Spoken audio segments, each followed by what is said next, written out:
कुछ समय पहले तक लोगों को लगने लगा था कि कोरोना वायरस अब खत्म हो चुका है। लोग टेंशन फ्री होकर घूमने लगे थे, बिना मास्क और बिना कोई सावधानी के।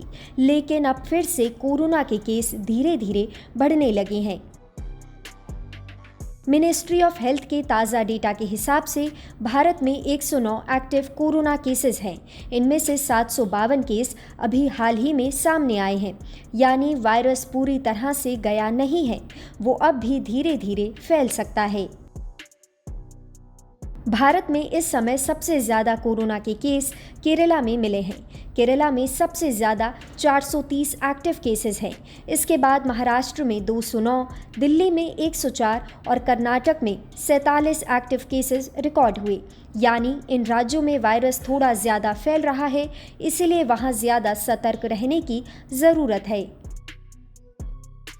अच्छी खबर ये है कि अभी भी कई राज्य ऐसे हैं जहां एक भी एक्टिव केस नहीं मिला है, जैसे कि असम, बिहार, झारखंड, उड़ीसा, पंजाब, नागालैंड, मिजोरम, अरुणाचल प्रदेश, मेघालय, त्रिपुरा, उत्तराखंड, हिमाचल प्रदेश, जम्मू कश्मीर, लद्दाख और अंडमान और निकोबार आइलैंड।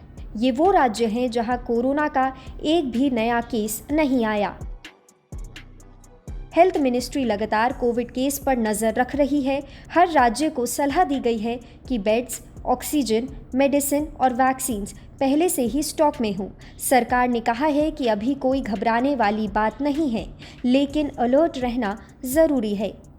लोगों से कहा गया है कि अगर किसी को बुखार, खांसी या गले में दर्द जैसे सिम्टम दिखे तो वो तुरंत डॉक्टर से सलाह ले और टेस्ट कराए। भीड़ वाली जगहों पर मास्क भी ज़रूर पहने।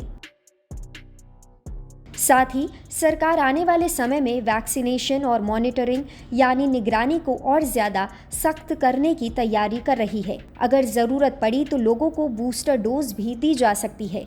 यानी कि कोरोना अभी पूरी तरह से गया नहीं है, लेकिन डरने की ज़रूरत नहीं है। हमें बस थोड़ा सा सावधान रहना है, साफ सफाई रखें, ज़रूरत पड़े तो मास्क लगाएं और अगर बीमार महसूस करें तो तुरंत डॉक्टर से कंसल्ट करें। आपको ये वीडियो कैसी लगी हमें कमेंट सेक्शन में ज़रूर बताएं और ऐसी ही खबरों के लिए देखते रहें जी बिज़नेस।